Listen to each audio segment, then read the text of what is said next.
Pag-uusapan natin ang tungkol sa transplanting o ang paglilipat tanim.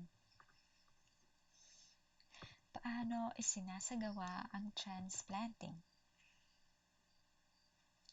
Una, alamin muna kung ano ang tamang distansya ng mga tanim.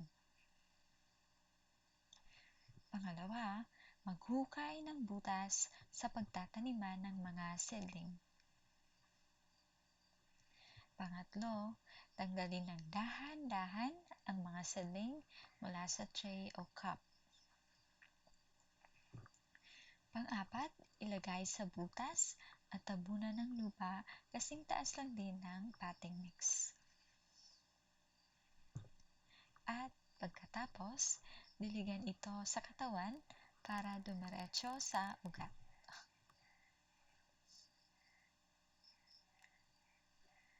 La la